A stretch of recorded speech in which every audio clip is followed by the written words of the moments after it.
உடுமலை தமிழிசை சங்கம் வழங்கும் உடுமலையில் முதல் முறையாக மிக பிரம்மாண்டமாக அறுவடை மாபெரும் விவசாய கண்காட்சி மே 3ஆம் தேதி காலை 11:30 மணியில் இருந்து ஒரு 1.5 மணி நேரத்திற்கு இந்த நிகழ்விலே உரையாட இருக்கின்றேன்.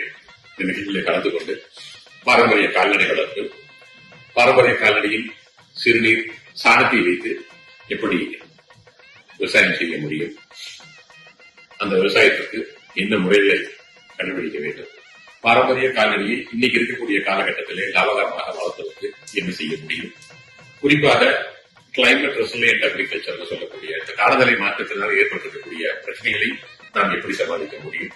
அது மட்டுமன்றி கொஸ்டின் அண்ட் ஆன்சர் செஷன், கேள்விகளை இருக்கக்கூடியவர்கள் அந்த நிகழ்வுகளை கலந்து கொள்ளக்கூடியவர்கள் கேள்விகள் கேட்டு அந்த கேள்விகளுக்கு பதில் அளிக்கும் அந்த நிகழ்வுகளை காத்துக் கொண்டிருக்கின்றேன். உங்கள் அனைவரையும் மே மாதம் 3ஆம் தேதி காலை 11:30 மணி அளவில் இந்த நிகழ்வுகளை சந்திப்பதற்கு மிகவும் ஆவலாக மகிழ்ச்சியாக இருக்கின்றேன். அறுவடை மாபெரும் விவசாய கண்காட்சி. மேலும் விவரங்களுக்கு aruvadaiexpo.org என்ற வலைதளத்தில் பதிவு செய்க.